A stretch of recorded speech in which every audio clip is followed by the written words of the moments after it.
Halo semuanya, aku Anita. Halo semuanya, namaku Septi. Halo semuanya, aku Catherine. Halo, nama saya Raja. Halo, nama saya Alfian. Hai, nama saya Raka. Halo, nama saya Nopal. Halo, nama saya Denny. Halo, nama saya Dimas. Di era digital ini, kemampuan membuat website bukan lagi sekedar keterampilan tambahan, tapi menjadi bagian dari literasi digital.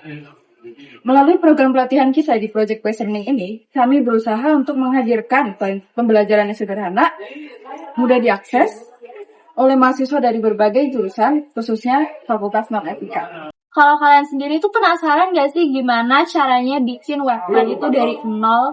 Nah, di sini kita mau nunjukin nih perjalanan kita menjalankan program pelatihan ini. Yuk, ditontonin terus. Alasan ikut pelatihan. Siap, penasaran dengan cara membuat website dari awal? Siap, tertarik dan ikut teman. Siap, ingin menambah skill? Siap, ingin belajar coding. Siap, ingin menambah pengalaman baru. Siap, ingin menjadi Bjorka dan membobol bank negara? Siap, ada cewek yang ingin Oke. Dua terakhir itu agak berlebihan, tapi itu alasan-alasan mereka yang mau ikut program pelatihan website dari nol. Sebelum pelatihan dimulai, kelompok kami mengadakan beberapa kali diskusi untuk merancang bagaimana alur programnya nanti. Kita nyusun materi, pembagian tugas, dan juga menentukan media apa yang akan kami gunakan. Kita juga bikin usulan proposal, laporan akhir, artikel, evaluasi, dan lainnya. Di sini kita sepakat pakai media YouTube sebagai media utama dan juga Google Meet sebagai media pengajarannya dengan 3 episode.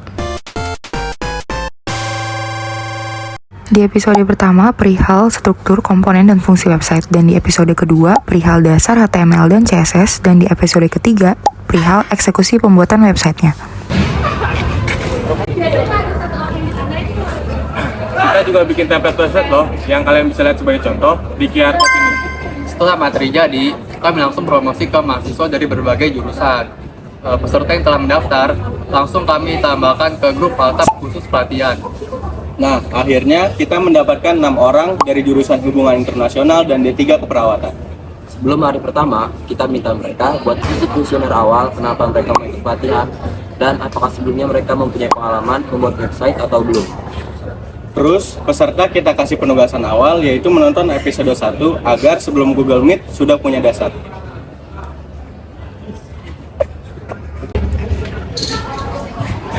Nah, sekarang kita nih, Ja. Di hari pertama, kita tuh mereview tentang preview episode 1 tentang kita pembuatan web nih di YouTube kita. Terus kita menanya-nanya nih, mereka udah ngerti nggak tentang episode 1 kita. Abis itu kita ada sesi tanya jawab. Dari Trixie pernah bikin nggak? Udah pernah pas SMA dulu. Bikin apa tuh? Ya web kebetulan juga. Bikin websitenya pakai apa? HTML gitu-gitu? Ya HTML juga. Oke. Kenapa pengen ikut program ini gitu? Kebetulan kan udah lumayan suka sih dari SMA sama karena nggak ngikutin jurusan prodinya. Soalnya ya lebih mau jadiin hobi aja sih, jadinya mau lanjutin aja sih dari itu. Oh, oke. Terima kasih, Ci. Terus aku pengen tahu juga nih, Miftahul Jannah. Hadir, Kak. Miftahul Jannah, maaf. Kenapa kamu udah pernah ada pengalaman gitu nggak bikin website segala macam? Kalau pengalaman bikinnya sih belum, cuman untuk desainnya aku pernah. Desainnya pernah. Bikin apa tuh kalau boleh tahu programnya? Atau apa gitu? Jadi tuh temenku tuh pernah minta tolong aku tuh untuk bikinin desain website, terus kayak website tuh kayak Netflix gitu dan untuk kayak nonton film gitu, udah sih itu aja. Aku nggak ikut ngoding, cuma ikut kayak bikin desainnya doang, jadi aku kurang paham juga. Desain aja, oke, nggak apa-apa sih. Nah, kenapa pengen ikut ini program pelatihan kita? Karena aku penasaran aja sih, kan aku dari HI nih, dan aku tuh kan nggak ada untuk pembelajaran kayak desain coding gitu, jadi aku ngikut dari itu biar tahu aja sih pengetahuan baru gitu. Betul, benar banget. Makasih ya.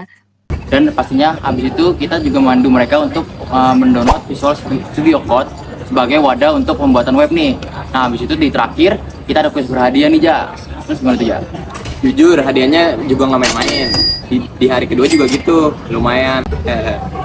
Nah, terus di hari kedua atau di hari terakhir kita juga mereview tentang episode kedua nih. Tapi sebelum di hari kedua, di hari terakhir kemarin kita juga menyuruh para peserta untuk menonton dulu episode 2 sebelum kita membahas di episode kedua, di hari kedua. Nah, habis itu juga kita ada sesi tanya jawab dan ada kuis berhadiah lagi di yang udah lu sebutin. Nah, setelah itu peserta kita kasih tugas terakhir bikin project website kayak video 3 biar nggak kewalahan. Kalau kalian mau lihat scan QR code ini ya. Keren banget ya peserta-pesertanya. Bener banget nih Ja. Pokoknya mereka udah terbaik, udah mantap. Respect dah pokoknya untuk peserta yang udah ikut pelatihan kita nih Ja. Gila-gila keren banget. Asli. Mantap. Ditunggu yang lain. Keren banget. Mantap. Nah, nggak lupa juga nih, para peserta dikasih kuesioner dari kita untuk penilaian juga. Alhamdulillah pelatihan kelompok kita berjalan lancar dan terstruktur. Kombinasi belajar lewat video, sesi interaktif dan kuis membuat peserta lebih paham meskipun mereka bukan anak FIK. Di kuis pertama tentang struktur dan fungsi komponen website, ada 4 peserta mendapat nilai standar dan salah satu peserta mendapat nilai di bawah 70. Di quiz kedua, quiz berfokus ke HTML dan CSS. Hasil ya, semua peserta mendapat nilai di atas standar rata-rata, yaitu 70. Nah, kenaikan nilai ini menunjukkan bahwa metode video, latihan langsung, dan pendampingan selama praktik cukup efektif bagi peserta untuk memahami materi. Kita punya indikator penilaian kayak gini dan hasil kuesioner akhirnya kayak gini. Rata-rata totalnya adalah 3,72, di mana termasuk kategori baik. Artinya, pelatihan ini berjalan sesuai dengan tujuan. Ada beberapa aspek yang dapat skor tinggi banget. Misalnya, kemudahan akses materi dan fleksibel belajar lewat YouTube dapat skor kategori sangat baik. Materi videonya juga sangat baik, dapat skor 4.00 artinya cocok buat pemula. Tetapi ada juga aspek yang perlu ditingkatkan seperti menyelesaikan tugas praktik. Itu dapat skor 3.00, artinya mereka masih butuh pendampingan lebih dekat. Secara keseluruhan peserta ngerasa kegiatan ini bermanfaat, relevan, dan mudah mereka ikuti. Nah, ini adalah template website buatan kita, di mana ini akan menjadi penugasan para peserta. Untuk membuat website-website seperti ini juga kita bisa nonton di episode ketiga, yaitu eksekusi pembuatan website, bisa menambahkan profil peserta, bisa poster, artikel, laporan, ataupun bentuk-bentuk output lainnya. Di sini juga kita bisa menginput link dan juga menambahkan video-video dari YouTube ataupun yang lainnya. Kurang lebih hasil dari website para peserta juga seperti ini. Gak lupa kita mau nunjukin testimoni dari para peserta nih. Terima kasih juga buat pemaparannya, oke banget. Terima kasih banyak ya, pemaparannya sangat helpful. Di era digital ini, kemampuan membuat website bukan lagi sekedar keterampilan tambahan. Sorry. Oh, lanjut kamu. Oh, kira kayak, bisa lanjut kamu. Siap ingin menjadi pencurka dan membobol. Ya. Oke. Alhamdulillah pelatihan kelompok kita berjalan lancar dan struktur. Di terstruktur Standar minimum. Ulang. Web ulang. Kami dari kelompok 25 mengucapkan terima kasih dan salam berakhirat.